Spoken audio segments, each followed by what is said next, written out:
Comunidad Udelar presenta cine, música, artes y periodismo. Todo desde una mirada universitaria. Comunidad Cultural, el periodístico de las artes.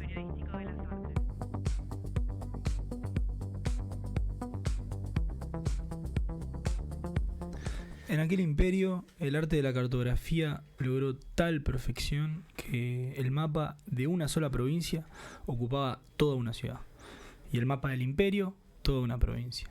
Con el tiempo, estos mapas desmesurados no satisfacieron y los colegios de cartógrafos levantaron un mapa del imperio que tenía el tamaño del imperio y coincidía puntualmente con él. Menos adictas al estudio de la cartografía, las generaciones siguientes entendieron que ese dilatado mapa era inútil y no sin impiedad lo entregaron a las inclemencias del sol y los inviernos. En los desiertos del oeste perduran despedazadas ruinas del mapa, habitadas por animales y por mendigos. En todo el país no hay otra reliquia de las disciplinas geográficas. Suárez Miranda, Viajes de varones prudentes, libro 4, capítulo 45, Lérida, 1658, fin. Jorge Luis Borges, Del rigor en la ciencia.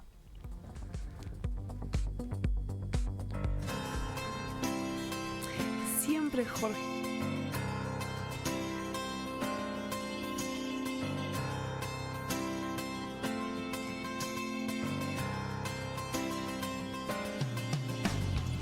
Me gusta estar al lado del camino. Bueno, una linda cita de Borges para arrancar este viernes de mañana.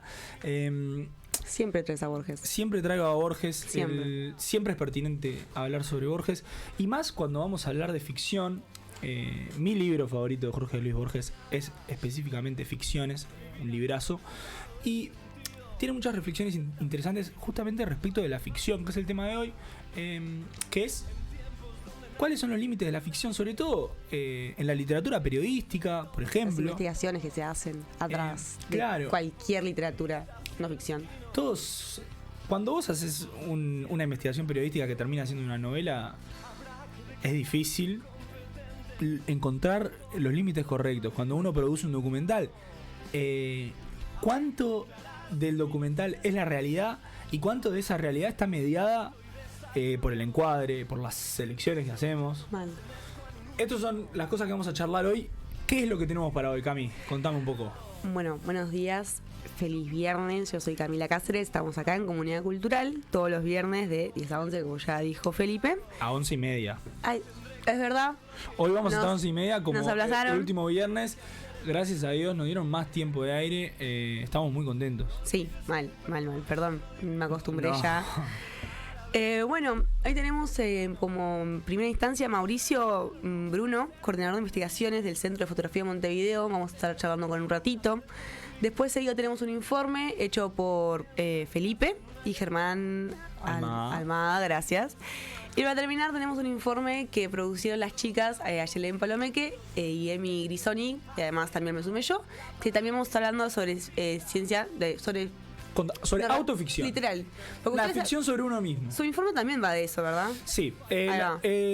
Todo el programa de hoy está atravesado por los límites de la ficción en el arte. Es interesantísimo y sobre Muchos todo debates. cuando el arte es basado en realidad, cómo tratamos esa realidad. Es muy interesante el programa de hoy. Vamos a saludar, como siempre, a la operación, a Julián Ancilio y a la gente de redes. Estamos escuchando Al lado del camino. Nos vamos escuchando Al lado del camino y venimos con la entrevista a Mauricio Bruno.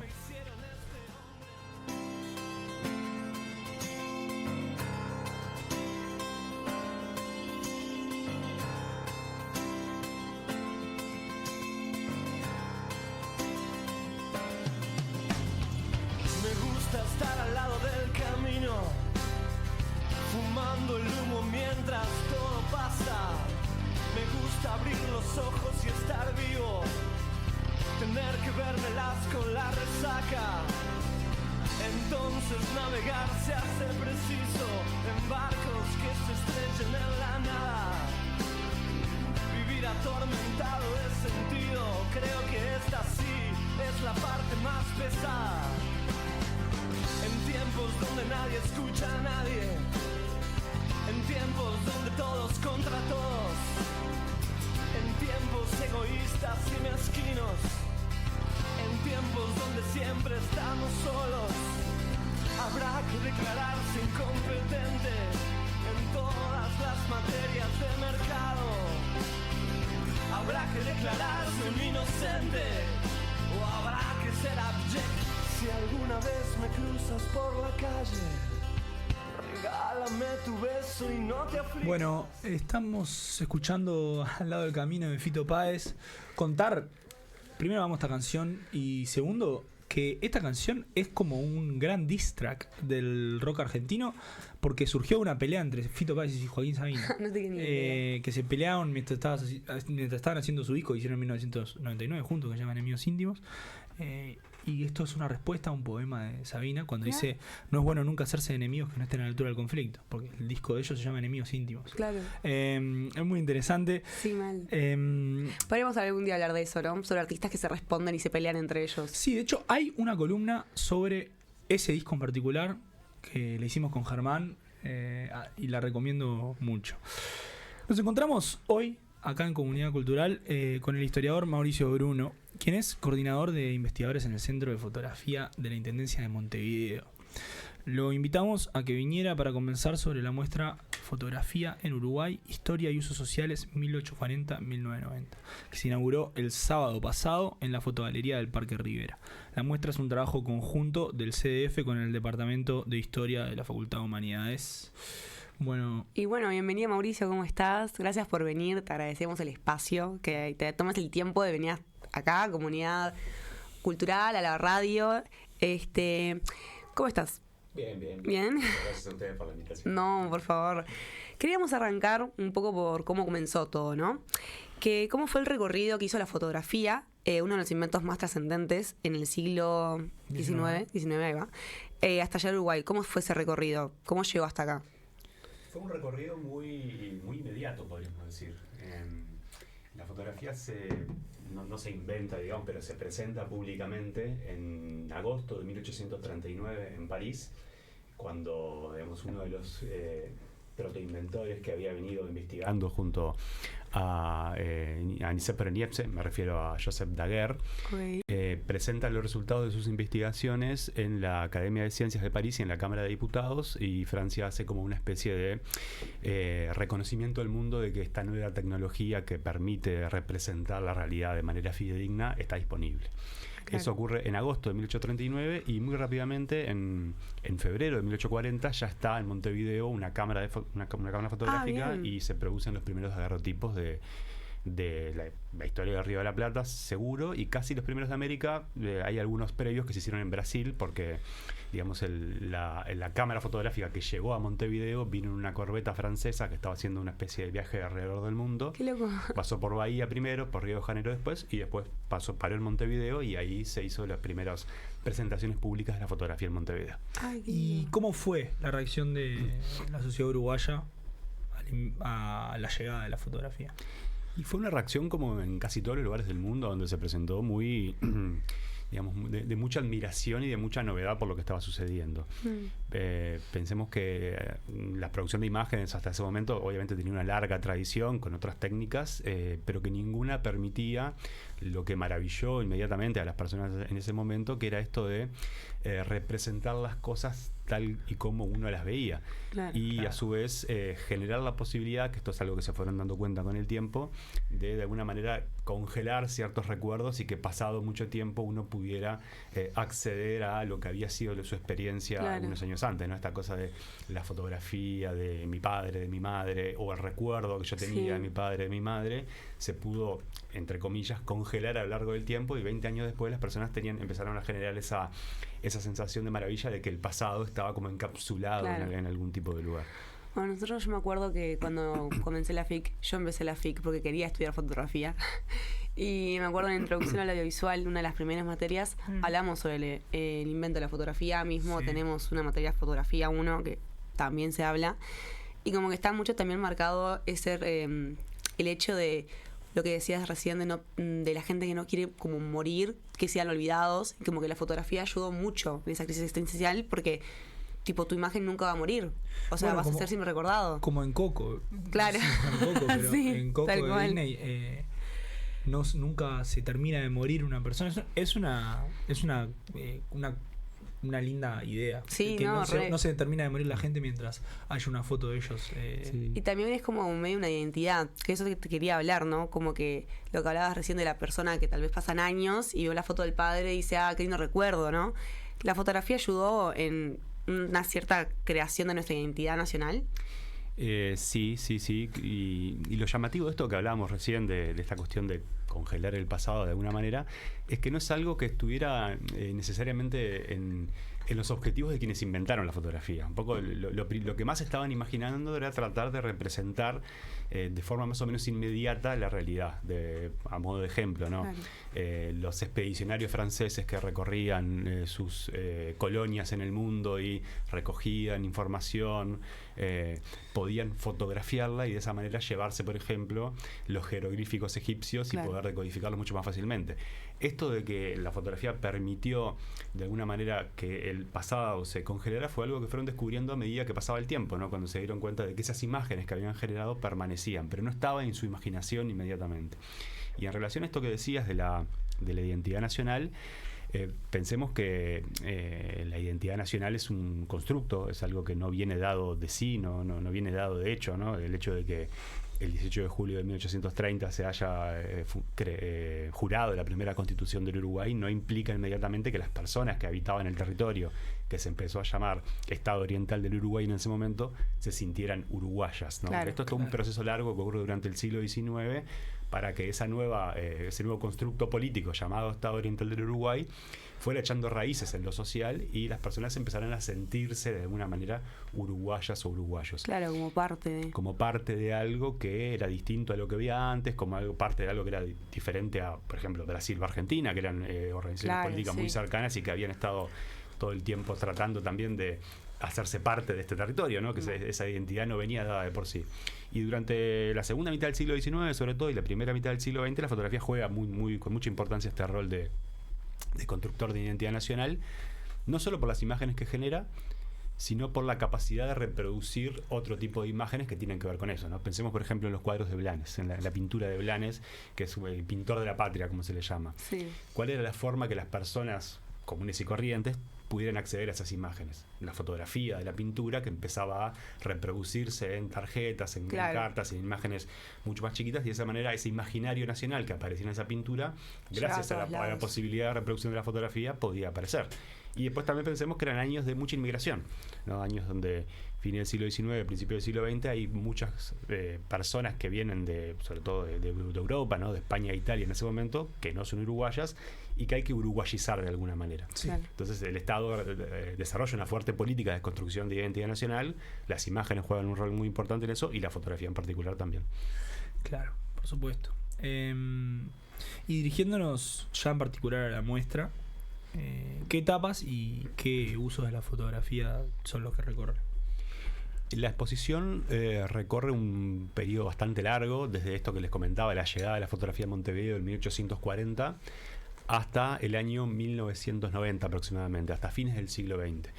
Y responde a una investigación que hizo el Centro de Fotografía junto al Departamento de Historia de Uruguay e investigadores e investigadoras también de otros lugares de la Universidad de la República, buscando construir una suerte de mapa sobre la forma en la cual había sido usado la fotografía a lo largo del tiempo en Uruguay, ¿no? La pregunta principal era, bueno, ¿qué hizo la gente con la fotografía? ¿Qué funciones sociales cumplía la fotografía? ¿Y qué efectos en lo social generó la circulación de esas imágenes? Esta investigación se hizo en el marco del espacio interdisciplinario de la Universidad de la República. Inició en 2009 un primer proyecto que en 2011 tuvo un primer resultado, que fue un libro que abarca el periodo 1840-1930. ¡Ay, qué lindo!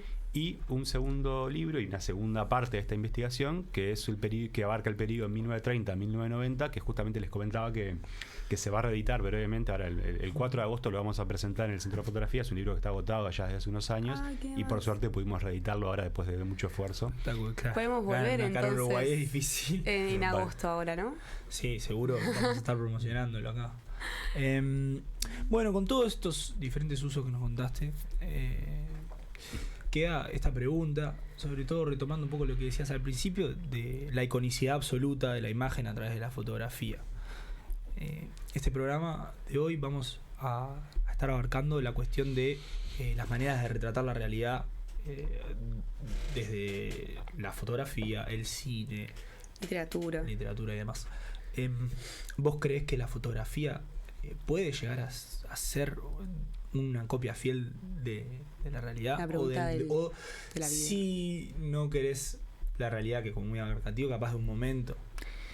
Sí podríamos decir que la fotografía es una representación de la realidad. Después habría que ver cómo llenamos de contenido la palabra representación, de qué estamos hablando cuando hablamos de representación. Sí. Y ahí, capaz que para responder esa pregunta podríamos centrarnos en como desarmar un poco qué se esconde detrás de esta palabra fotografía. Porque cuando uno piensa, bueno, ¿qué es la fotografía? Hay una tentación de tratar de definirla, digamos, ontológicamente, ¿no? Como en abstracto, decir, bueno, la fotografía tiene esta naturaleza de alguna manera. Pero si uno lo empieza a mirar históricamente, se da cuenta de que la forma en la cual las personas han ido llenando de contenido a la palabra fotografía ha ido cambiando. Hoy llamamos fotografía a imágenes generadas con inteligencia artificial, si bien le agregamos muchas veces fotografía generada por inteligencia artificial, en donde no juega ningún rol la luz, no juega ningún rol la cámara, no juega realidad. ningún rol y ni siquiera el referente, no hay un referente. Claro. No hay un referente. Y de todas maneras igual llamamos fotografías. Entonces me parece importante esto, pensar qué hay detrás de la palabra fotografía. Ahora, si tuviéramos que buscar algunas como atribuciones más o menos tradicionales o que casi siempre estuvieron detrás de la palabra fotografía, podríamos mencionar, bueno, la luz, es importante que haya luz, o que haya variedad tonal, ¿no? Porque si hay mucha luz tampoco hay fotografía. Si Claro. una fotografía al sol y es todo luz, tampoco va a haber imagen. Si hay total oscuridad tampoco. Claro, está quemado. Está quemado. Es necesario que haya una superficie sensible donde se genere una imagen, ¿no? Que esto ha sido un sensor para una cámara digital, por ejemplo, es un sensor con que los megapíxeles conforman la imagen. Puede ser una película plástica, puede ser una placa de vidrio, puede ser una chapa de metal. Históricamente se han usado muchos soportes. Alguna sustancia que sobre ese soporte que genere la imagen. Plata se ha usado tradicionalmente, partículas de plata. Y tiene que haber también una óptica en general, un pequeño agujerito para la cámara o un lente a través del cual pase esa luz. Y a su vez un sujeto, un operador o una operadora, alguien que decida cuándo hacer la fotografía, cuándo y a qué fotografiar, cómo recortar esa realidad. Y ahí lo que vamos a tener finalmente es un resultado que es una imagen en 2 dimensiones de algo que es mucho más amplio que la realidad, digamos, es algo mucho más amplio que una imagen, que lo visual en 2 dimensiones, ¿no? Hay 3 dimensiones por lo menos en la realidad, la fotografía solo capta 2, hay olores, hay sonidos, hay contextos, hay sensibilidades que la fotografía nunca va a poder restituir por sí sola. Que quiere transmitirse, ¿no? Supongo yo. Y por ejemplo, me pareció muy buena el ejemplo que diste de la IA. Porque hoy decimos fotografía y imágenes a lo que genera la IA, y la IA está mostrando algo que no existe en realidad, que le estás pidiendo que haga.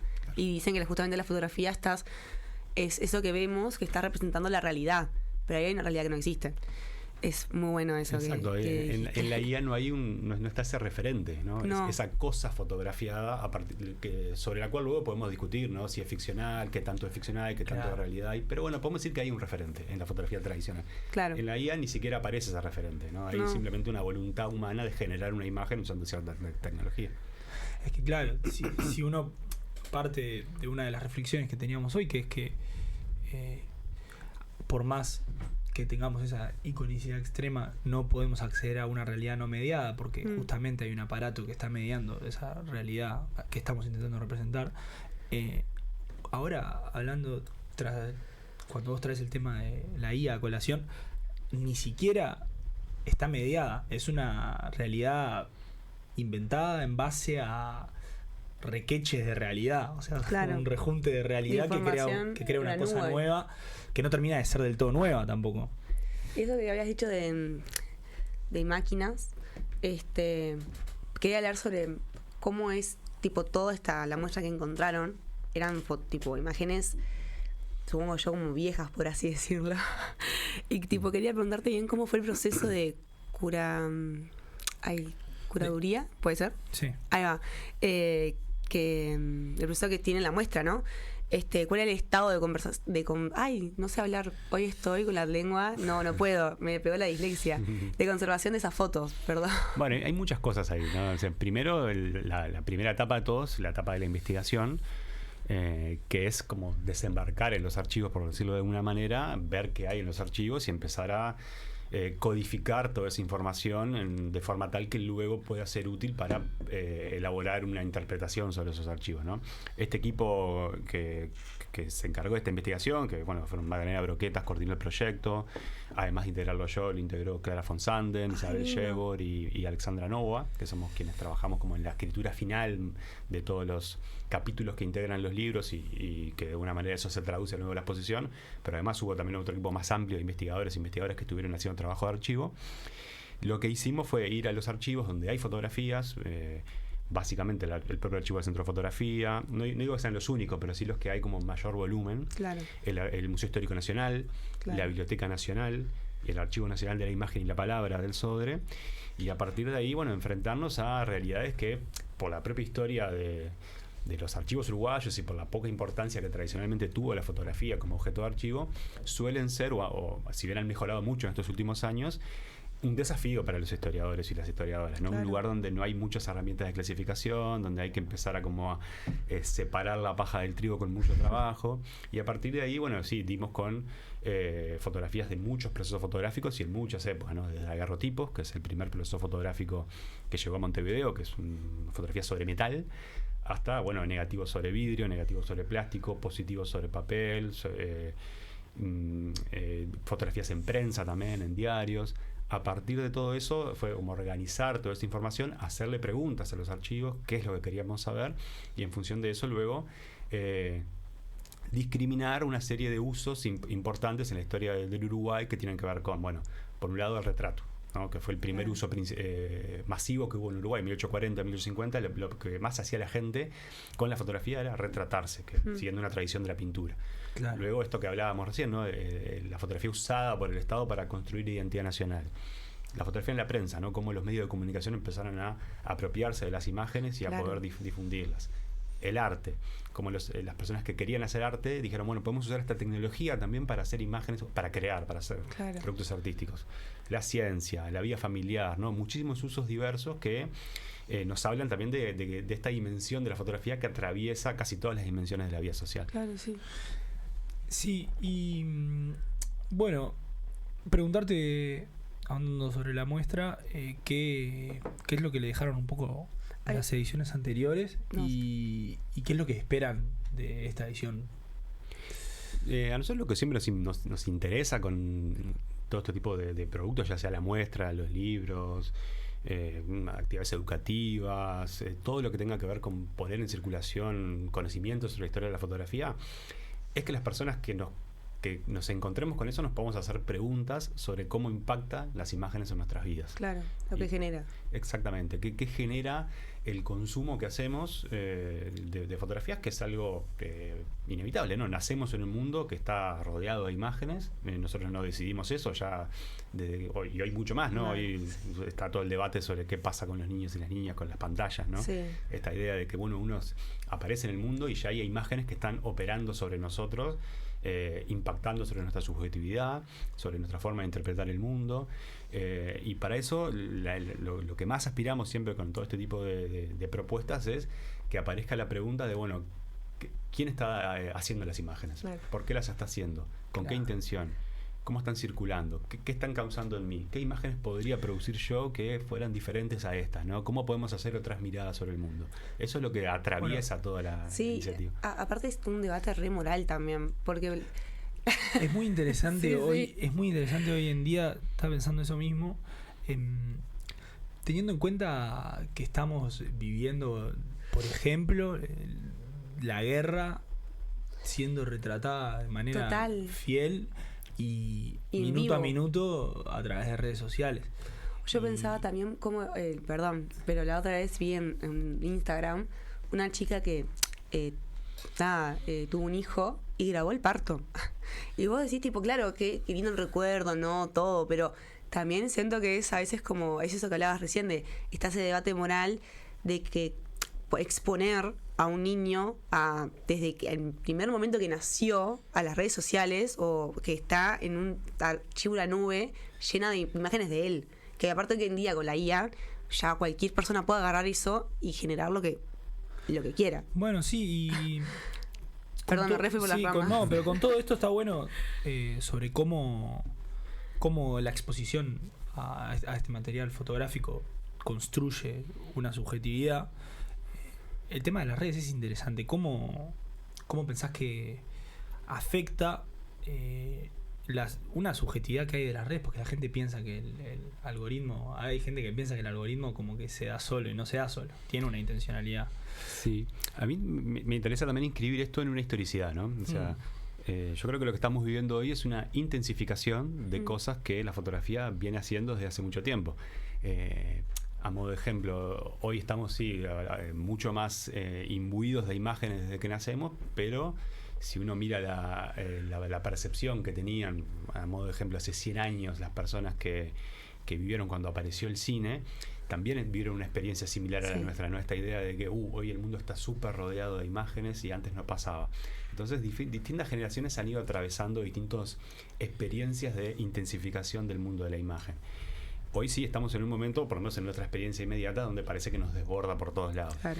Y pensemos en esto, no sé, hay 1000 ejemplos para poner de cómo afectan las imágenes sobre las personas, pero si yo toda la vida estoy acostumbrado a consumir imágenes y relatos, porque no son imágenes aisladas, son imágenes embebidas en narrativas, imágenes embebidas o acompañadas de otros contextos que le dan sentido, que me dicen que la belleza implica este patrón de corporalidad de alguna manera y yo no puedo cumplir con ese patrón de corporalidad, es muy probable que llegado un momento me sienta que estoy mal yo con mi cuerpo, con el mundo, y que lo natural es eso que estoy viendo y yo soy un problema, ¿no? Esto se nota muchísimo y es un problema social que se está discutiendo en muchos lugares de cómo lo que hace el algoritmo, lo que hacen las redes, las imágenes que arroja sobre qué es lo normal, qué es lo bello, impactan en las percepciones que tenemos las personas. Siento que también la muestra puede estar bueno por eso, ¿no? Porque te hace recorrer la fotografía en el momento 1 en Uruguay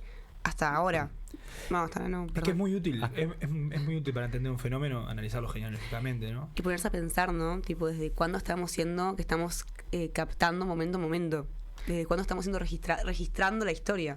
Sí, y como debates que hoy se han dado en otros momentos de manera similar, lo cual no quiere decir que la historia se repita, pero sí que hay experiencias donde las personas atravesaron procesos de cambio similares a los que estamos atravesando nosotros, que analizarlos nos pueden dar algunas pautas para saber un poco más cómo movernos, ¿no? Sí, para entender mejor la realidad. Exactamente. Actual. Pensemos, por ejemplo, algo que hoy es re natural para nosotros, la fotografía de la cédula de identidad. No sé, nadie se cuestiona que tenga una fotografía en la cédula de identidad. Si vos ves los debates que hubo a comienzos del siglo XX, cuando empezó a aparecer la voluntad del Estado de fotografiar a toda la población, eso generó ripideces en las personas, ¿no? Estaba esta idea de por qué mi imagen tiene que estar en un archivo público, qué van a hacer con ella.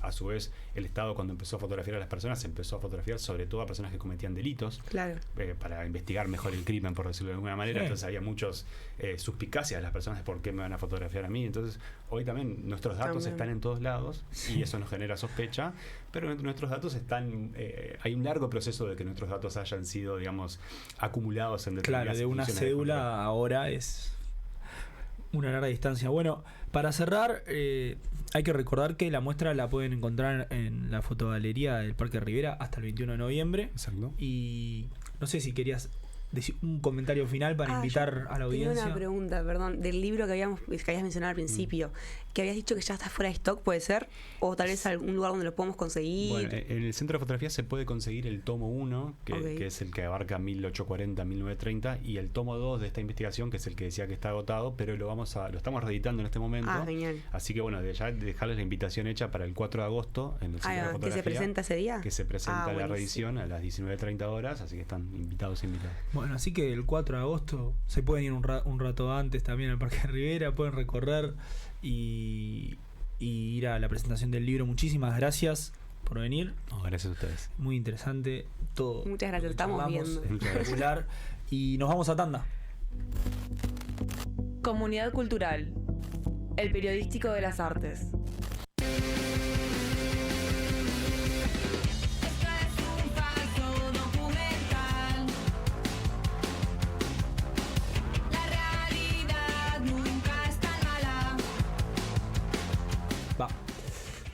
Bueno, estamos acá con Felipe y Germán.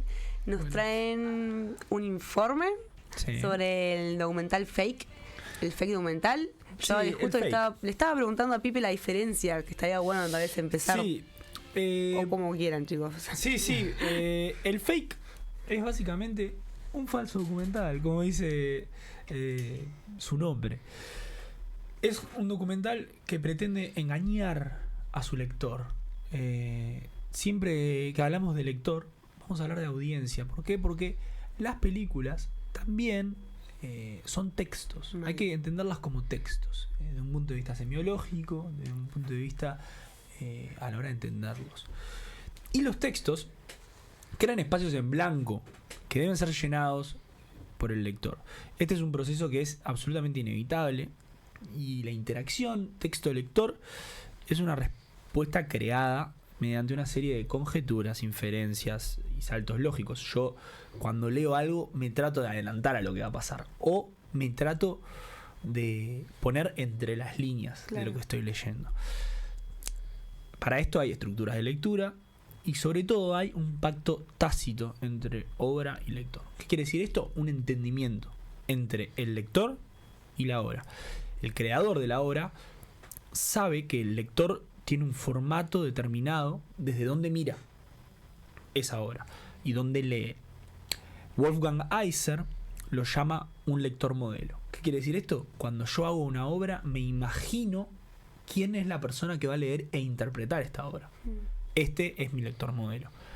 ¿Qué pasa ahora? Yo le pregunto a mi amigo Germán acá, ¿cuándo ese pacto tácito se rompe de la nada? Bueno, esto que decís vos es lo que se cataloga como el fake, que es entra dentro del género documental, y en el documental básicamente el realizador lo que afirma de forma tanto explícita o implícitamente es que lo que ocurre lo que se quiere plasmar en el documental ocurre en el mundo real, y que sus afirmaciones deben estar tomadas como que forman parte del mundo de que vivimos. Entonces el espectador espera que todas las imágenes, sonidos y demás estén en esta pretensión de la verdad del mundo. Exactamente. Sin embargo, en el fake vemos que se rompe eso. Claro, un poco sobre el fake, decimos que Bill Nichols, esto es un crítico y teórico estadounidense de cine, dice en su libro Introducción al cine documental que el documental florece cuando obtiene una voz propia. Vemos que el documental no es ciencia, no depende de la cualidad indicial de la imagen, sino que se nutre de la imagen, generando impresiones y sensaciones en el espectador. Es un poco lo que hablamos con Mauricio en la entrevista de recién, que la iconicidad que tiene el documental y su concepción como experimentación científica no quiere decir que la representación esa de la realidad sea una realidad inmediata. Es una realidad mediada y una realidad representada. Efectivamente. Y acá en el fake, todo esto de las sensaciones, de la manipulación de la imagen, del montaje, es donde se lleva al extremo. Según Antonio Weinrichter, que es un crítico de cine español, el fake representa el eterno combate entre lo ficticio y lo real, que se ha librado históricamente en el interior de la institución documental. Presenta un relato inventado que, a diferencia del cine de ficción habitual, imita los códigos y convenciones cultivados por el cine documental. Bajando esto un poco a tierra, el fake usa los códigos del cine no ficción para contar una historia falsa, y en un momento cúlmine te revela el engaño. Vamos a dar un ejemplo. En clase de la cátedra espectacular de historia de cine documental vimos una película que se llama Un secreto en la caja, dirigida por Javier Izquierdo. Una película fantástica que habla de vida y obra del escritor ecuatoriano Marcelo Chiriboga. ¿Qué pasa con Marcelo Chiriboga? Que es un escritor que no existe, que fue una invención en chiste de dos escritores, uno el mexicano Carlos Fuentes y el chileno José Donoso, que inventaron un escritor ecuatoriano del boom latinoamericano. ¿Por qué? Porque Ecuador es el único país que no tiene un escritor del boom latinoamericano. Que está en Argentina está Cortázar, A nosotros tenemos a Onetti. Colombia tiene a Gabo. Claro, sí. Vargas Llosa en Perú. Ecuador no tiene el suyo. Entonces, va haciendo toda la historia del escritor ecuatoriano del boom latinoamericano, cumple con todos los lugares comunes del escritor del boom latinoamericano, el exilio, la lucha política, la guerrilla, además. Y en un final termina por decirte que cuál es el giro culmine, que no está explícito, está implícito. En un momento dice que Ecuador desapareció del mapa, el documental. Y en el momento que te dice que Ecuador desapareció del mapa, vos decís, esto está jodiendo. Sí, sí, hay un montón de indicios, hay hay una foto photoshopeada re mal, hay un montón de mini indicios que te van diciendo esto, te van sonando las alarmas. Pero el código del documental está bien usado, documental expositivo clásico, con entrevistas, voz en off. Bueno, el fake, ahí se demuestra que las convenciones no son garantías de la realidad. Esto de la voz en off, las entrevistas o imágenes pueden ser persuasivas sin ser verdaderas. Y lo importantísimo de eso que dice Germán es que no te lo hace para engañarte. Te lo hace porque es el modo reflexivo del documental en su máxima expresión. Claro. Es un tipo de cine que es consciente de sí mismo, dice Wayne Richter. Es consciente de sí mismo y de las estrategias que utiliza para construir su discurso. Vamos a hacer una mini distinción. Yo creo que en esta sala debe haber, yo el primero, muchos fans de The Office. Obvio. Hay que hacer una distinción. Por The Office supuesto. no es un fake. Porque The Office usa todos los códigos del documental. Hay entrevistas, Mal. hay uso de cámara en mano, todo este tipo de cosas. Pero eso no es un documental, es un mockumentary. ¿Qué es un mockumentary? Es un mock de un documental. Una parodia. Una parodia de un documental, Ok. exactamente. ¿Cuál es la diferencia? Sí. El fake te cuenta una historia que es falsa, intentando que vos creas que es cierta. Claro. El mockumentary hace una ficción que siempre es presentada como una ficción con los códigos del documental. Es muy importante la distinción porque uno nunca ve The Office pensando que es verdad. Sin Vale. embargo, uno ve el fake sí pensando que es verdad. Hay muchos ejemplos, está Modern Family también, Sí. y incluso momentos de Truman Show, que todos amamos Truman Show. Sí. Y Truman Show usa momentos también del cine reality, códigos así, para meterte mejor en el contexto de la ficción. Lo que nos lleva a el que es para mí el fake por antonomasia, el fake de los fakes, que es F for Fake, de el grandísimo Orson Welles. Contame, Germán, un poquito sobre este Orson gran... Welles es una figura fundamental en la historia del cine. De hecho, Wayne Richter, que lo mencionábamos antes, dice que Orson Welles es en gran parte el precursor del cine postmoderno. Y acá es importante ver la pertinencia que tiene el engaño en la obra de Orson Welles. Es que si vemos, no sé si podemos ver la imagen. ¿Podemos ver la imagen de Orson Que es Welles? el póster de F for Fake, ¿sí? Bueno, Después la vemos. Ahí Básicamente, está. tenemos acá, importantísimo, Bueno. a No importa. Orson Welles en una parte de For Fake, que si lo vemos está vestido de mago, que es muy importante porque el mago es el que revela una verdad nueva a través de su magia, ¿no? El gran salto a la fama que tuvo Orson Welles fue a través de un proyecto que se llamó The Mercury Theatre on Air, que es el Mercury Theatre en vivo.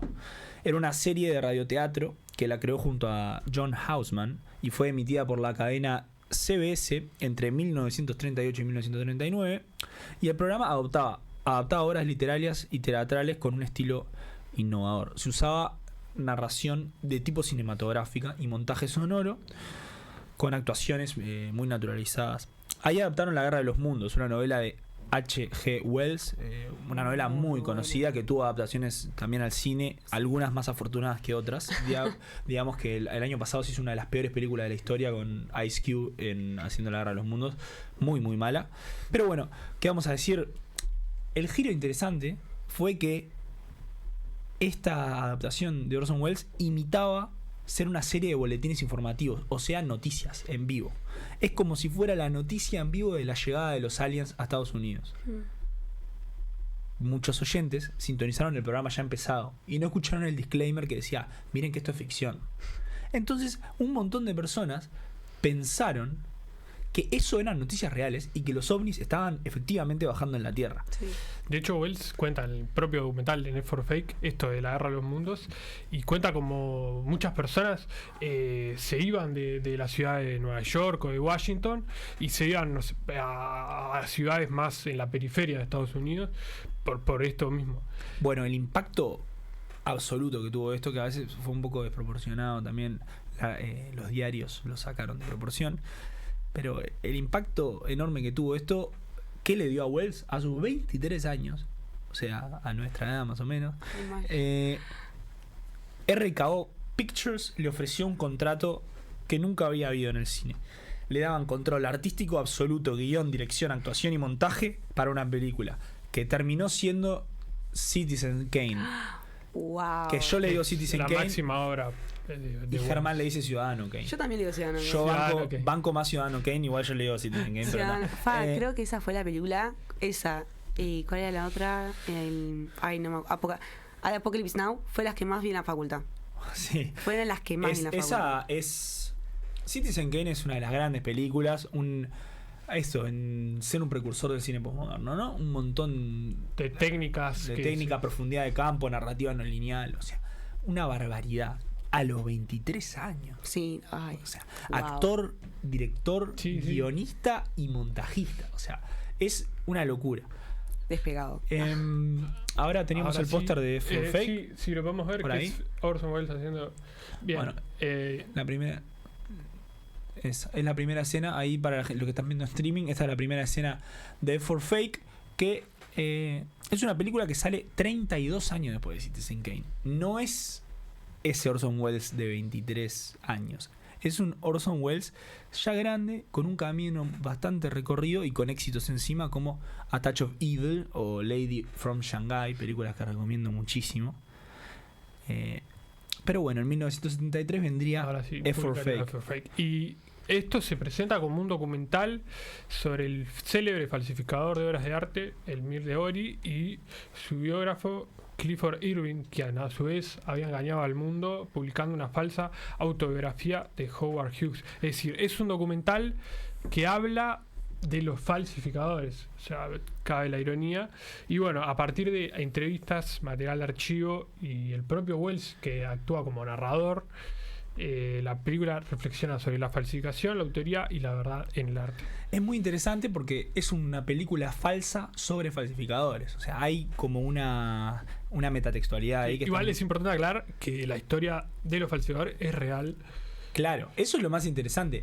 Que él da un disclaimer al principio que dice: lo que van a ver durante la próxima hora es estrictamente basado en la realidad y en datos.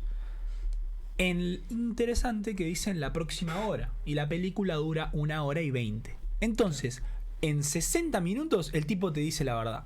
Y cuando se agota esa hora, El problema es Se que, terminó. claro, el espectador se inmersa, se ve se ve parte de la propia historia de estos falsificadores y se olvida. claro, un y poco de pensemos ese que disclaimer. no estaban hechas para ver en streaming. Estaban hechas para ver en cine estas películas. Y vos no sabés cuándo pasa 1 hora en el cine. No, no. Entonces no sabés cuándo esa hora Claro. se terminó. Pero bueno, lo bueno de esta película es que es una película que dialoga constantemente consigo misma. Es inusualmente reflexiva incluso para Wells, pero jamás resulta fría ni distante, ¿no? No es como una película de alto vuelo como para engañarte y reírse de vos. Todo lo contrario. Más bien es por el puro placer de jugar al juego. Wells anuncia esto que dijimos, solo la verdad, y por la mayor parte lo hace, pero incluso durante esta hora de verdad hay algunos momentos que están hechos para revelar los engaños del montaje, porque si bien están momentos basados en materiales de archivo, él los toca y los mueve de una manera para hacerte ver que eso está montado. Por ejemplo, hay un personaje que sirve de musa, que es Oya Kodar. Y hay una secuencia de Oya Kodar caminando por la calle, perdón, y una serie de taxistas y de gente que está manejando autos se da vuelta a mirarla. Pero, obviamente, cuando se graba cualquier cosa, se graba la toma de ella caminando y después las reacciones, Claro. y se corta eso. Sí. Mucha gente que va a ver un documental no sabe eso. Pero Orson Welles lo hace tan exageradamente que vos te das cuenta que está en dos lugares diferentes. Que ella está caminando por una calle y los que están manejando están caminando por otra calle en otro momento y que no tiene nada que ver. ¿Y por qué lo hace eso? Porque lo que te dice es, por más que una secuencia esté ordenada correctamente, como se darían los hechos en la realidad, yo la puedo tocar y mover para justamente para develar el engaño. y ahí es lo que te dice, la realidad no está presentada tal como es, la realidad está seleccionada y mediada por el montaje, la selección y demás. Claro, acá la cuestión central es evocar la naturaleza engañosa del montaje y por consecuencia del lenguaje del cine, y esto es algo que se manifiesta muy claramente precisamente en el fake. Y en palabras de Wayne Richter, en una conversación con María Paller, se trata de una crítica de los artistas sobre la fiabilidad de las informaciones que se nos transmiten. Es como la función comisarial que tiene el documental de criticar a los medios masivos de comunicación, toda esta sobreinformación, el sensacionalismo, toda esta espectacularización de lo cotidiano. Y entonces acá el fake se encuentra en una doble reflexión, porque por un lado critica esto de los medios de comunicación, la sobreinformación que mencionaba, pero también critica y hace reflexión del propio género documental. Y acá Nichols se lo explica de forma perfecta. El acceso realista al mundo, la habilidad para proporcionar evidencia persuasiva, la posibilidad de la prueba indiscutible, la relación indicial entre una imagen y lo que representa, todo esto en el fake queda bajo sospecha, por esto que decíamos de la crítica hacia el montaje y de cómo también, se utiliza. Claro, y la crítica hacia el propio lenguaje y a los propios mecanismos de proyección de ese lenguaje. Welles pregunta en la película, si no hubiera mercado, ¿existirían falsificadores? Sin embargo, Welles señala que este no es un fenómeno contemporáneo. Esto no es un problema exclusivamente del documental. Welles señala que Miguel Ángel comenzó su carrera vendiendo falsificaciones de obras de artistas más exitosos antes de decidir finalmente hacer sus propias obras. La reflexión trasciende entonces el ámbito del arte para abarcar la naturaleza misma de la realidad. Pero al final nos recuerda, citando a Picasso, una cita que vuelvo a traer, porque yo ya la hice en una de las introducciones al programa, que es que el arte es una mentira. Una mentira que nos hace comprender la verdad. A mí esa frase me parece espectacular. Y bueno, y acá Welles en el documental logra transmitir esta sensación de que el placer y el juego no es algo que avergonzarse, sino que es un aspecto que oculta la compleja naturaleza del montaje empleado y del carácter reflexivo de la obra. Y hace más palpable el éxito popular.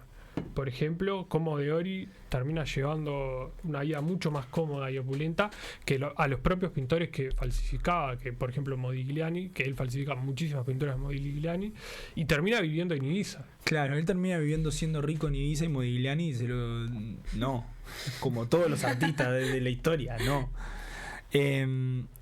Bueno, el objetivo de esto no es hacer digerible esta tragedia de que un falsificador viva mejor que un artista. Welles es demasiado irónico y gracioso como para dejarse vencer por esta tragedia. Él concibe la película como una extensión de las posibilidades ilimitadas del arte. En esa indagación, Welles intuye que la naturaleza engañosa de la realidad y de las sociedades es algo casi fundamental. Es una fuerza arbitraria e inherente a la creación artística, que al igual que la filosofía, la creación artística existe para decir la verdad. A través de una mentira incluso se puede decir la verdad.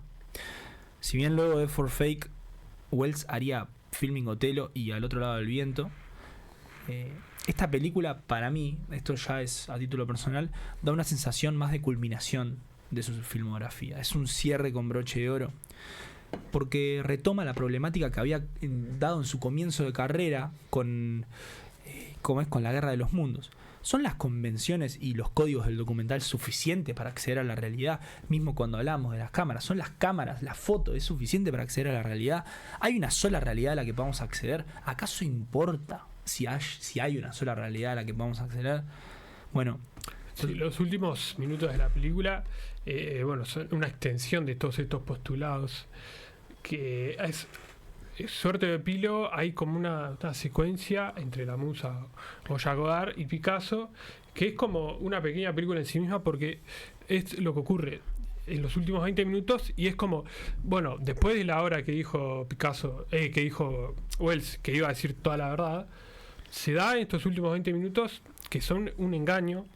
claro, esto es un cuento entre que Goya Godard había sido amante de Picasso. Que obviamente no. Y es tan obviamente no, que está hecho, que es ese giro que decíamos cuando contamos que Ecuador desapareciera del mapa, es la desaparición de Ecuador del mapa de esta película. Incluso la primera foto que veíamos, sí, que es Wells levantando, ahí está haciendo un truco de magia. De vuelta, capaz.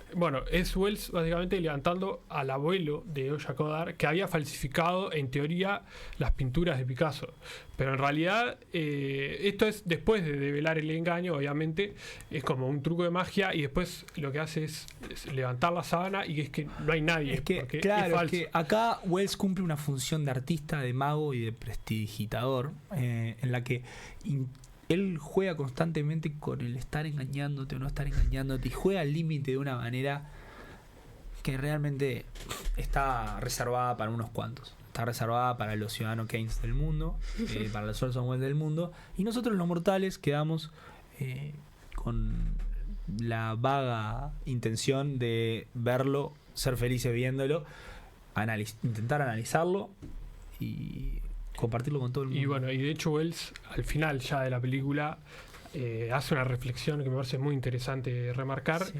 Y lo que dice él es: la realidad es el cepillo de dientes que te espera en tu casa, dentro de tu vaso, es un billete de autobús, es un sueldo, un cheque. Eso es la realidad para Wells. La realidad no es nada, es algo que usamos y desechamos.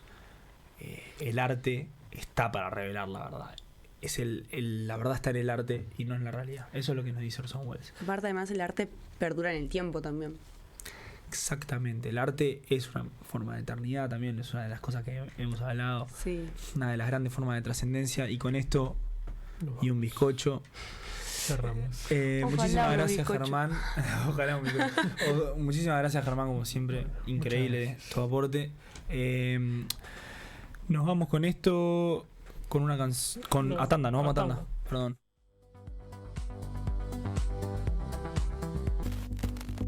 Comunidad Cultural. El periodístico de las artes.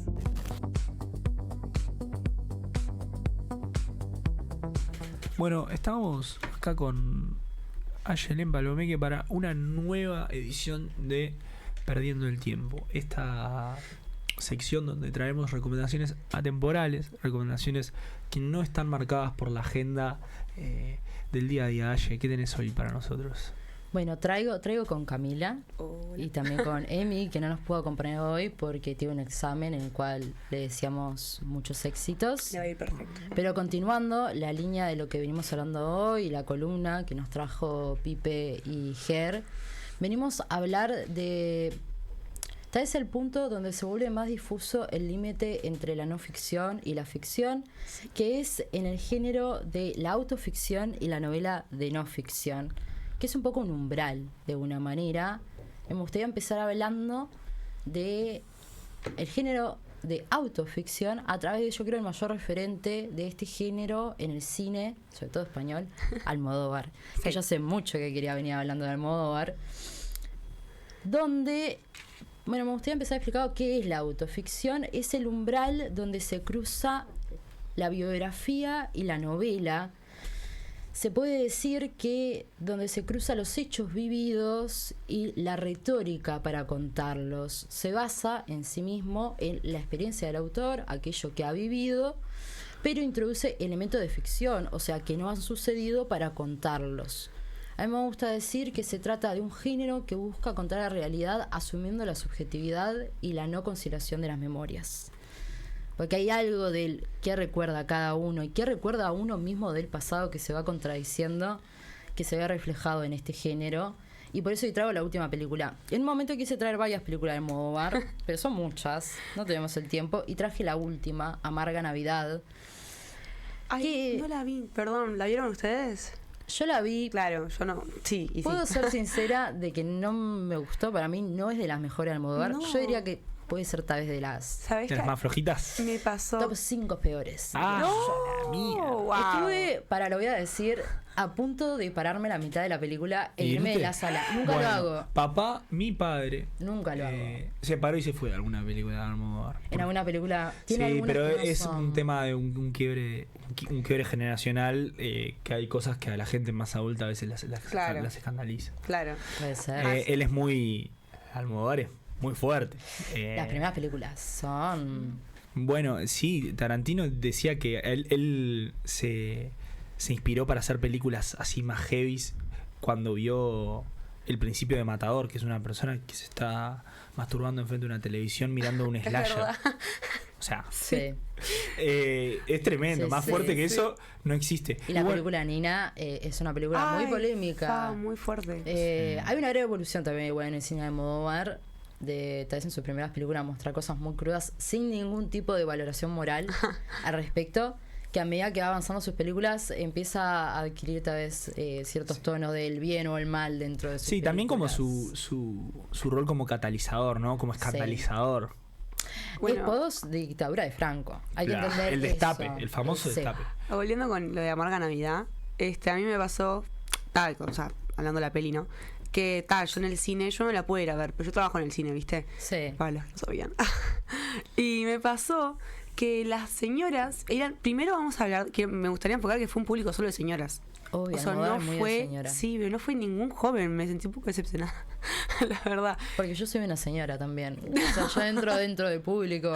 No, sí, ¿no? Sí, sí, absolutamente. Y todas salieron re indignadas. Tipo, tuvieron dos opiniones. Que no les gustó, que fue Sí. la peor. Y que tendrán que darla de vuelta para entenderla mejor. Bueno, a mí me pasó que la película tenía ese sentimiento de me quiero parar, yo fui con mi pareja, está a punto de mandar un mensaje, nos vamos. Chau. No me gustó, pobre, aparte de la primera película de Almodóvar y yo estaba con una cara de esto no lo puedo creer. Hasta que llega la última escena y decís, esto es una genialidad, esto es una obra maestra. Pero te juro que tiene que llegar a la última escena porque toda la película la pasas mal, si te pasa ¿De qué lento. trata la peli? Bueno, lo voy a decir. La película tiene dos historias. Ok. Es como un metalenguaje de la autoficción. Uf. Por un lado, te cuenta la historia de una escritora, de una directora, perdón, de nicho que hoy en día se dedica a la publicidad y que empieza a sufrir ataque de pánico cuando empieza a acercarse el aniversario de la muerte de su madre. Ay. Por otro lado, aparece un personaje de un escritor, que claramente es Almodóvar y está interpretado por Esbaraglia. Me mata los actores que elige Almodóvar para que lo interpreten. Que es como, bueno, Almodóvar, te subiste Dale. un par de niveles, pero está Literal. bien. Está, ficción. Ahí entra la ficción. Claro, ahí ya empieza algo que no es real, que no está Claro. basado en un hecho verídico, o sea, porque él no es así. Es como la de Un par de Fabelmans. años menos tiene. ¿Vieron para Fabelmans? decir. Sí. Bueno, vieron que está Bueno, inspirada esa en la es una vida gran de... autoficción. Pero es una biopic, ¿no? No, biopic no, No. es autoficción. Es más Porque autoficción. cambió el nombre también. No, es el apellido de ellos, no fue el ¿Fabelmans? ¿Sí? No sabía esa. Pero sí, en realidad es como una biopic, pero no es una biopic. No, no es del biopic, todo. claro. Yo, Eh, hablando de esto con mi pareja, con Bruno, estábamos hablando del tema y como que yo me entré en la duda, vos, pero bueno, igual esto vino mucho después. Perdón, Sí. me refui. No, porque ya estoy spoileando parte Yo de la solamente columna. quiero terminar. sí, dale, Pero- por lo menos atravesemos la sinopsis. Sí, Está dale, bien. vos. Bueno, Me callo. a la vez que cuenta la historia de la directora, te cuenta la historia de este escritor, que es Almodóvar, en el proceso que está escribiendo la historia de la escritora. Entonces te va mostrando, la película se vuelve una especie, por eso te digo que al final me gustó, de borrador. Constantemente se está reescribiendo la historia de esta directora a medida que el director se va empapando de las situaciones que lo rodean. Hay igual, que para mí es una declaración de esta película, que es el hartazgo de Almodóvar con sí mismo, con el arquetipo que él mismo creó. se repite todas las cosas que aparecen en la película de Almodóvar, que es la mala madre, la mujer en catarsis, el hombre como fuente de deseo en este juego de que no sea la mujer, y el escritor en crisis. Y esta tal vez es como el máximo. ¿Cómo es que? El secreto.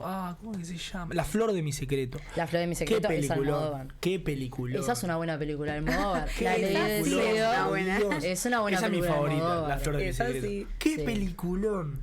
Yo lo voy a decir, para mí es Volver. Bueno, también. Volver es de mis favoritas. También. Y la otra que me gusta mucho. La que no me gustó nada fue Todo sobre mi madre. Lo voy a decir. No, Siento que me voy encanta, a. no sabes. Yo me acuerdo Nada que puse me un día, gustó. dije, bueno, había visto. Yo sabía que Almodóvar era gracioso, ¿no? Sí. Que decía la gente que Almodóvar era gracioso. Entonces dije, ¿sabes qué? Me voy a ver una de Almodóvar. Tenía 16 años. Dije, voy a verme una cómica de Almodóvar. Todo sobre mi madre, va. No va. es cómica. Llorando a los 5 minutos. Sí, sí. Tremendo. Pero no es de mis favoritas. Es de las películas donde Almodóvar peca de que sus personajes explican todo. Un Bueno, pecado un muy problema de moral. exposición, ¿no? Sí. Pero bueno, algo tiene esta película que es como medio estar adentro del texto de alguna manera. Es una declaración de qué sucede cuando uno se harta o sobreexplota el concepto de sí mismo. Pero también, además de un hartazgo que declara abiertamente Almodóvar, está el hecho de una iluminación que es el otro, como inspiración. Pero no el otro en su totalidad, el otro como dolor, el dolor del otro. La musa. La musa y la cero culpa por ello. Entonces, la película introduce todo es válido a la hora de crear arte. ¿Dónde queda el otro que es reducido solamente a musa? Y sobre todo, ¿el arte debe moralidad? Y ahora vamos a pasar, yo creo que como un escritor muy poco moral, que es Truman Capote. Ay, sí. Para hablar del género de no ficción. Te El cedo gran la jefe. palabra, Cami. Bueno, vamos a hablar, porque bueno, de La Sangre Fría, que salió en 1965, pero de este lado del mundo ya existe la novela de Rodolfo Walsh, Operación Masacre, 1957. Ambas son novelas que se consideran parte de lo que se denomina periodismo narrativo. La novela no ficción es compleja porque requiere una investigación exhaustiva. El periodista se debe empapar en el tema. ¿A qué se refiere con esto? Que tiene que ver con que el periodista tiene que informarse, investigar todo. Es este tipo de narrativas llevan años haciéndose. O sea, años de creación, de investigación, de entrevistas, Estar de con las archivos. familias, Claro. con la gente, los protagonistas. Total. Te metes adentro de la vida. Pasás Bueno, a ser uno más de ellos. Te perdés un poco, ¿no? Sí, Sí. hay gente que pierde posta la cordura porque la otra vez leí una nota de una persona que estaba escribiendo sobre, tema sensible, sobre sectas en Estados Unidos, Sí. y terminó mal, tuvo que internarse porque él no ya sabía diferenciar la realidad que estaba estaba viviendo a cómo pasó la ficción, que es lo que quería hacer. O sea, es increíble. Bueno, lo que es este género. a nosotros Betania Núñez, la gran periodista y profesora de esta casa de estudios, La queremos mucho. Algún Beta- día la vamos a invitar. nos trajo Operación Masacre a clase y nos contó cómo la empezó a escribir. Y la empezó a escribir porque un día estaba en un bar y entró un tipo gritando: "Uno de los fusilados vive". Y Una así- frase que te marca. que es una Sí, frase sí, que qué es fuerte, tremenda. Uno de los- sí. ¿Cómo va a vivir un fusilado? Sí. Bueno, perdón, pero sí. No, pero tremendo. está bien. Quiero retomar algo que lo dijiste, porque es un poco de lo que habla Lelia Guerriero en La dificultad de fantasma, que es en el proceso de escritura. Creo que toda persona que un poco nos gusta escribir o nos dedicamos, lo que perdemos de uno cuando uno escribe. Sí. Uno se absorbe, uno deja de existir en algún momento como sujeto. También, o que puede perder el punto de moralidad, ¿no? De Sí. hasta dónde llegamos para Sí. saber sobre la historia, que es lo que le pasó a Truman Capote. Perdón. El medio que se enamora de uno de los protagonistas Sí, de la Hay serie. un romance. sí, total. Sí. Muere gente. Se supone que era amigo de los dos, de alguna u otra manera. A mí me gusta decir algo, Truman Capote, para escribir a Sangre Fría, para conseguir el éxito de encima, tuvo que morir 6 personas. Sí. Una de ellas, su amiga amante, a la cual esperó que muriera 3 años para poder terminar de escribir el libro Sí, de sí. A Sangre Fría. Y mientras le mandaba carta de por favor, espero que no te ejecuten en la horca, a la misma vez los amigos le mandaban espero con ansias el juicio porque no aguanto más. Sí, es un montón. Es que él Sí. terminó. Bueno, ¿de qué trata el libro? Por los que no saben, Habla sobre un caso de un asesinato ocurrido en una pequeña localidad de Kansas, en Estados Unidos, que la familia los Clutter, no sé si lo pronuncio bien, los que saben inglés. Clutter. Gracias.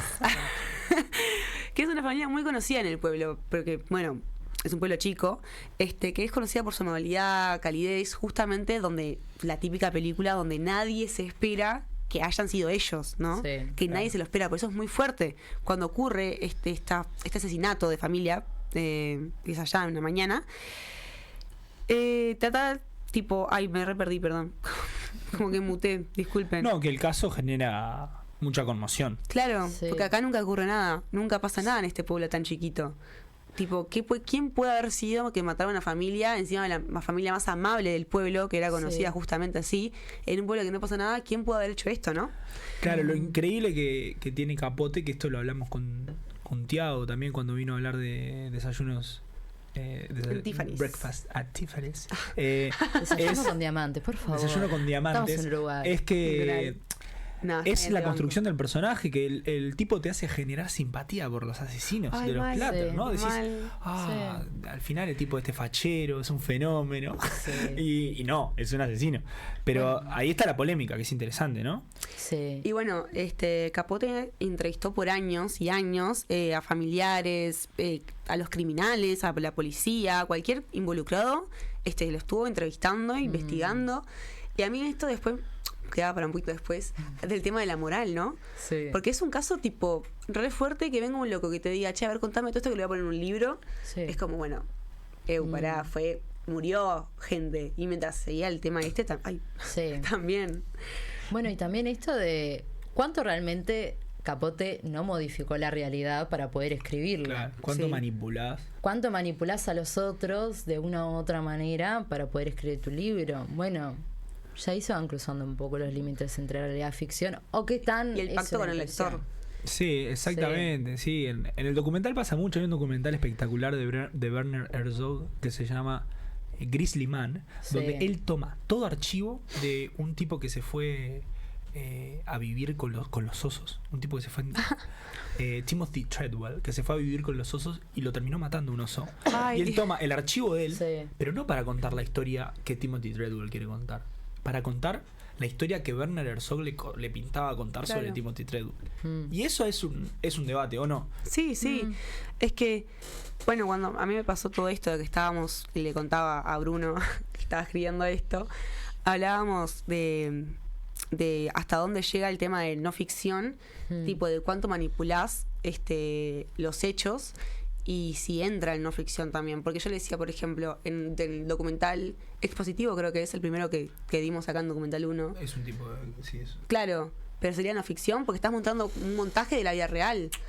Sí, yo qué sé, el tema de ahí, de la recreación, hay otro documental que se llama The Thin Blue Line, muy bueno, que en The Thin Blue Line agarran y hacen un caso de un asesinato de un policía y se recrea ese asesinato de 3 maneras diferentes de acuerdo a las 3 historias diferentes que hay del Claro. caso.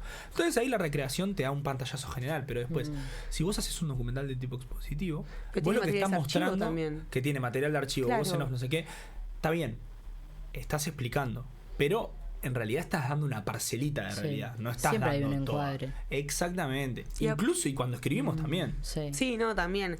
Y que entra el hecho también de vuelta de lo que quiere mostrar el realizador cinematográfico y lo que quiere justamente que el espectador interprete, ¿no? Que es lo que hace el documental expositivo. Yo me acuerdo que vi un documental de Michael Jackson, que no me acuerdo cómo se llama, y que el loco mostraba una entrevista que como que había un niño que le decía tipo, no, sí, yo anoche me dormí en la casa de Michael Jackson y dormimos en su cama. Y como que se mostraba a Michael y terminaba ahí la entrevista. Y como que te hacía entender que Michael era un... Bueno, Sí. Que había abuso. claro, Que había, exacto, sí. gracias.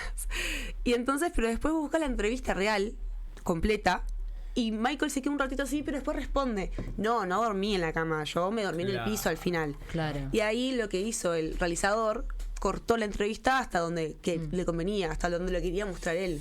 Sí. Y ahí entra también esto que hablábamos del pacto con el lector. O por ejemplo lo que hablábamos de Almodóvar, o lo que yo quería traer de Fabelmans, que en Steven Spielberg, para los que no saben, Fabelmans es una película que hizo Steven Spielberg. Sobre su familia. Sí, literal, sobre su vida. Sí. Sí. Y como que hay muchas cosas, por ejemplo, que la película al final tiene, por ejemplo, una pareja, ¿no? Y tipo, él dijo, en realidad esa pareja tipo nunca existió. Yo Y tipo bueno. mi primer beso lo di a los 19 años, Sí. ¿no? ¿Qué tal? Es poner una boludez. Bueno, claro, pero cuando llevas al cine, viste, si querés leer una biografía, lees una biografía, no Y es una película. Y a mí me entró ahí la duda del biopic. Mm. Los biopic vendrían a ser una ficción. Los biopic Porque cambian muchas vienen cosas a ser también. Es una verdad. basura audiovisual de máximas proporciones que sirve para poco y nada. ¿No hay ninguna que te guste? Que digas, Bueno, esta sí. es decente. Hay muchas que son malas para La mí. de Bob Dylan de Timothy Chalamet Ay, yo justo me pensé en pareció esa. No la vi. decente, no me Muy pareció buena. buena. Ok. O sea, pero la a mí me actuación de él gusta. es increíble, pero yo le tengo mucho amor a Dylan como para reducirlo a Timothy Chalamet. Está Hay una bien. Todo bien columna con Timothy Chalamet, del pero- año pasado Está como bien. la de la Timothy 15 minutos Chalamet de fama llamaba, ya no. con Feli. ¿Eh? No, 15 minutos de fama el año Bueno, pasado. hablé de Bob Dylan, sí, hermoso. Véanla, está muy buena. Quería hablar de Bob Dylan todo el tiempo, el año pasado. Sí. Muchos Muchos buenos perdiendo el tiempo tuvo. Muy interesante una frase que está acá en el guión de Leila Guerriero de Zona de Obras, librazo, recomendadísimo. No lo leí. El periodismo narrativo es una mirada, una forma de contar y una manera de abordar las historias. Eso me parece que resume perfectamente la creación artística Mm. y cómo media con la realidad, porque esto siempre hay un encuadre. Cuando el periodista siempre intenta adoptar una mirada imparcial, en el mejor de los casos. Pero siempre hay un enfoque. Pero Claro. Y siempre elegí contar Es que más una versión que otra. Es lo que quiere hacer el realizador, Sí. mostrar lo que ve él. Claro, Sí. pero la pretensión de objetividad es una ilusión, no es algo. Siempre hay, yo creo, también por ejemplo, pongamos el caso, el periodismo narrativo trabaja mucho con lo que son las memorias de las personas cuando quiere reconstruir un hecho. Constantemente, Sí. tenés que ir, preguntar, ¿y qué pasa cuando se van contradiciendo? ¿Cuál es la realidad ahí? Exactamente. Es verdad. Porque no siempre se coinciden y no siempre se superponen y a veces están en conflicto esas memorias. Claro. Y así es parte, porque es también lo que uno mismo crea, por más que a veces tenga material de archivo.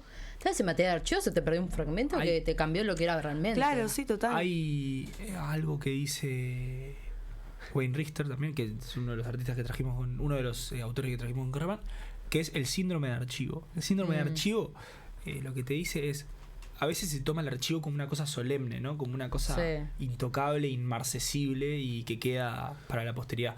Y sin embargo, se puede entrar en conflicto con esos archivos. Sí. La realidad puede entrar en conflicto, puede contradecir al archivo y nunca lo podemos entender afuera de su contexto. Creo que es una pretensión muy racionalista de nuestros tiempos, el querer una verdad objetiva y una historia totalmente imparcial. No sé, para mí está bueno que el autor y el escritor también se asuma como un agente subjetivo y en contradicción. Obvio. Es lo más honesto posible. Sí. O sea, es la honestidad máxima. Lo interesante de esto. El tema, ay, perdón. Sí, no, perdón. Es cuando hablábamos de esto de la moral, ¿no? Cuando se pasa de esa raya que ya es como, no podrías. Hay una película, ¿cómo se llama esta? Ay, perdón.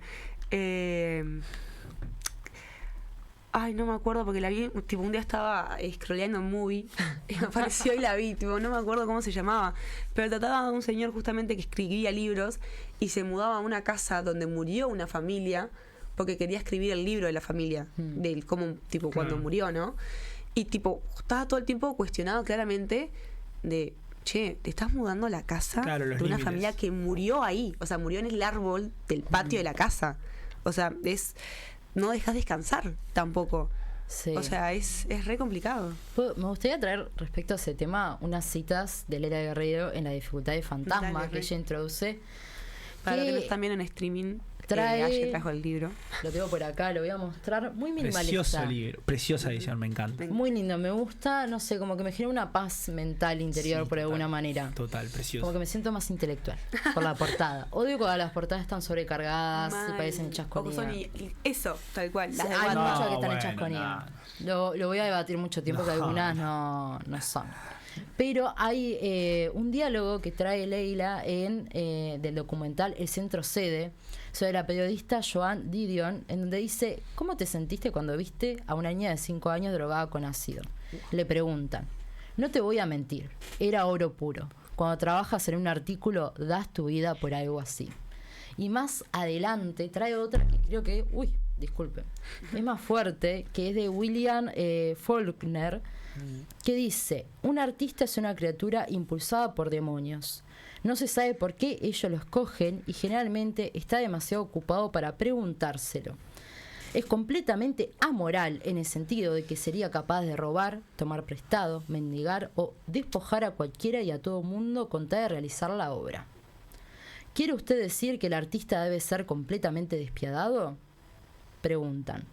El artista es responsable solo ante su obra. Será completamente despiadado si es un buen artista. Tiene un sueño y ese sueño lo angustia tanto que debe librarse de él. Hasta entonces no tiene paz. Lo echa todo por la borda. El honor, el orgullo, la decencia, la seguridad, la felicidad, todo, con tal de escribir el libro.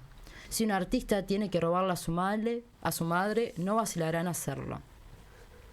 Entonces la falta de seguridad, felicidad, honor, ¿sería un factor importante en la capacidad creadora del artista? No. Esas cosas son solo importantes para su paz y su contento. Y el arte no tiene nada que ver con la paz y el contento. Espectacular. Sí. Muy buena reflexión, sobre todo teniendo en cuenta todo lo que hablamos sobre el artista hoy. Es for fake y demás. El artista como el mago. El alquimista. El que maneja la batuta. Bueno, sí. Con esto agradecer el trabajo de ustedes dos. Espectacular. Y el de Emi. Y de Emi, que se me está acá. También. Y bueno, con esto cerramos. Nos vamos a tanda. ¿A tanda o a canción? A tanda. Juntas horas de dolor, y aunque no quise el regreso, siempre se vuelve al primer amor. La vieja calle donde le codijo, tuya es su vida, tuyo es su querer. Bajo el volón, mirar de las estrellas que con indiferencia hoy me ven volver.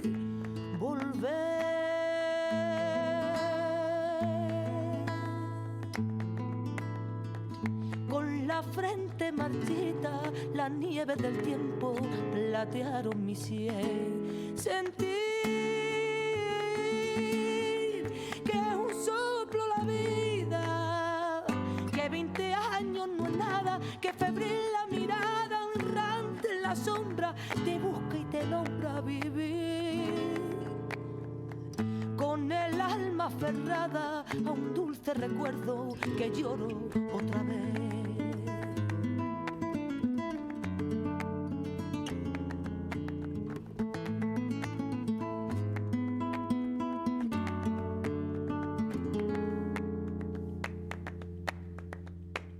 Tengo miedo del encuentro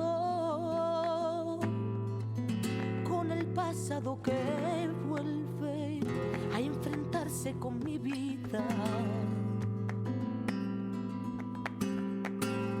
Estamos con Victoria Grandal para las recomendaciones para el fin de semana. ¿Cómo estás? ¿Cómo estás, Pipe? ¿Todo bien? Todo bien, por suerte. Bueno, un placer estar acá como siempre. Bueno, la primera recomendación, si bien no es un programa en el que hablemos de esto generalmente, es que este fin de semana vuelve el fútbol uruguayo después del parate del Mundial, oficialmente, porque en realidad volvió el fin de semana pasado con Danubio Juventud, que jugaron una fecha atrasada. Y nada. Eso es si bien no hablamos mucho de esto en este programa, es algo importante para nuestra cultura, siendo yo. Dicho esto, ahora sí, vamos a las recomendaciones culturales. Hoy se presenta el disco Vámonos al Sol de Juan Macayota, que es el que se encarga de la batería y de la voz, junto a Diego Cotelo, Dario Barrios, Victoria Brión y Fede Nol, además de varios artistas invitados. Cayota nos invita a sumergirnos en su universo creativo a través de sus canciones que habilitan la introspección y paisajes contrastantes que teñirán las paredes del Chamullo, lugar donde se desarrollará el encuentro en la Ciudad Vieja. Es en el día de hoy a las 21 horas y el costo de la entrada es a 400 pesos. Es algo que está bueno porque es un artista que está recién comenzando, entonces está bueno darle visibilidad a eso. También, de forma gratuita, el día de mañana se dará un mural participativo en homenaje al indio, qué boludo. el indio. Gaga, perdón, lamentablemente Gaga. Se llevará a cabo el sábado 11 de julio en la Plaza de las Misiones, en Ramón del Valle Inclán y Colorado a las 10 a.m. Será de la mano de la muralista Alejandro Leites, y a su vez estarán recibiendo alimentos no perecederos para la olla popular de la Terminal Goes. También habrá una charla acerca de la IA que en el cine por parte del escritor Pablo Casacuberta y el productor Javier Palleiro. También esto se hará el sábado a las 11 horas en la Mediateca Ronald Melzer, en el Castillo del Parque Rodó, en la Sala 2. También la entrada es gratuita y libre. También en el Prado estará la Pera Cuareim el sábado mismo a las de 12:30 a 17 horas. En el Parque de Andalucía habrán desfiles de las comparsas Nimba, La Barrica y Masconci. A su vez tocarán en vivo Martina Magnato, Diego Salomé, Miguel Cufos, Gonzalo Porta, La Cumana, Pablo Porciuncula Jr. y Denis Elías. Yendo ya a las actividades con costo, el día sábado también tocará ETA y los Problems en la sala del Museo del Carnaval. El costo de la entrada es de 1.000 pesos a las 20 horas. Marama también va a tocar el sábado, cambiando un poquito Qué salto, ¿no? Sí, salto abrupto. El sábado a las 20:30 horas en la Antera Arena. Precios desde 1.050 a 3.600, con varios invitados: Max Carra, Valen Vargas, Migrantes, Hernán y la Champions League, Matías Valdés, Rose y Nahuel Penicini. Nahuel Penicini. Bueno, vos también tenías una recomendación, ¿no, Pipe? Sí. Decir que el 16 de julio, es decir, el jueves próximo, se estrena La Odisea en Cinemateca, que es... que la proyectan en 35 milímetros. Es cierto, no es el formato IMAX, no hay formato IMAX aquí en el Uruguay, pero el formato 35 milímetros es el que más se acerca a como la película fue hecha para verse. Entonces exhortamos a todos a ir a Cinemateca, promocionar, fomentar la Cinemateca Uruguaya, que es muy importante y que proyecta la película como se debería haber visto. Decir que también está en el cine todavía la última película de Spielberg, porque estábamos hablando de los Fabelmans y es una película profundamente reflexiva sobre la obra de Spielberg. Tuve la oportunidad de ir a verla y es espectacular. Realmente a mí me pareció como un Los Fabelmans 2, porque Los Fabelmans es reflexiva sobre su vida y la otra es reflexiva sobre su obra. Está grande el señor, está haciendo la mirada retrospectiva y está muy buena. Tremendo. Y para cerrar, siguiendo al lado de la música, el domingo a las 20 horas en el Montevideo Music Box va a tocar Árbol y La Tabaré, festejando Árbol sus 30 años. Los precios están entre 1.720 y 2.320. Y con esto vamos cerrando las recomendaciones y nos vamos a ir con un tema de Árbol también.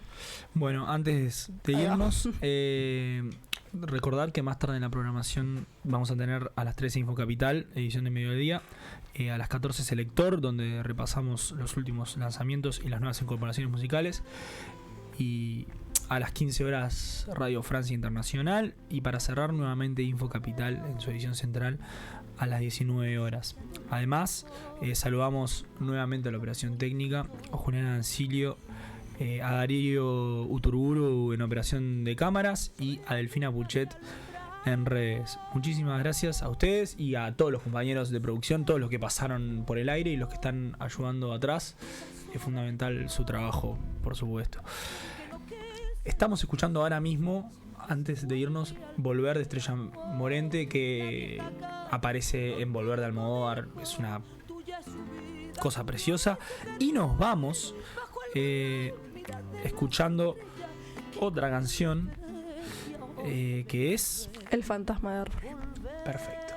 Salgo volando por la ventana y tantos días quedan atrás.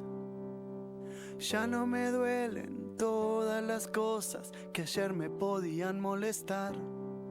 Son cajones que se cierran para que nadie los vea. Son palabras que no pude decir.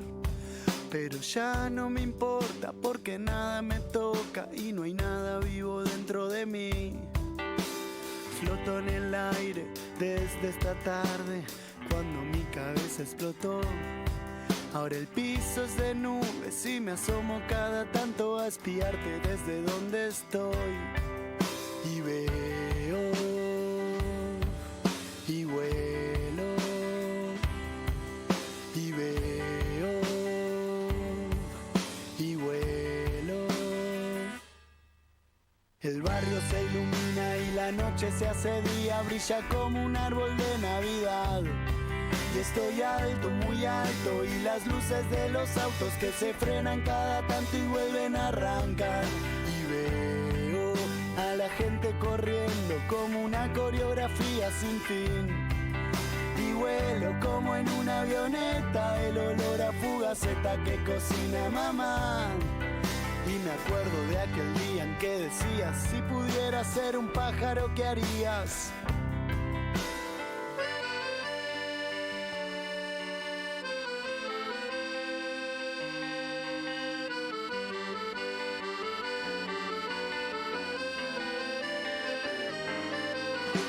Ahora que floto y no siento lo que toco y la gente no me ve pasar, voy a aprovechar para ir a buscarte y contarte cómo es todo por acá.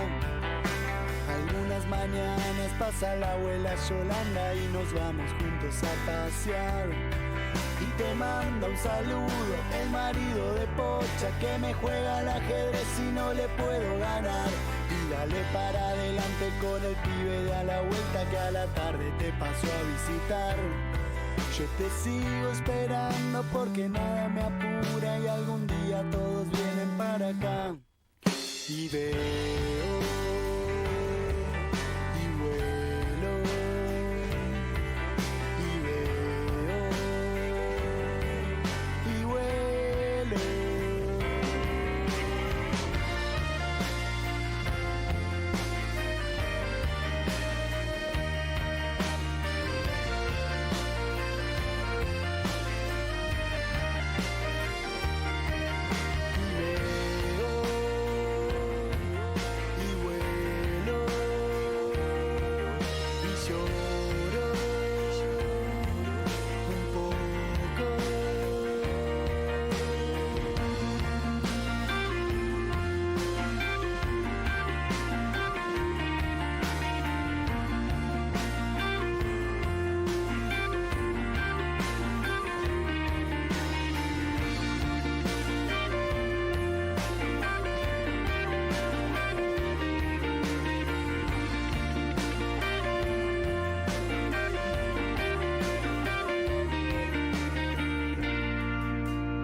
Hasta acá, Comunidad Cultural. El periodismo universitario se sigue expandiendo. Escucha todos los contenidos en uniradio.edu.uy, en Spotify Uniradio Podcast y en nuestro canal de YouTube.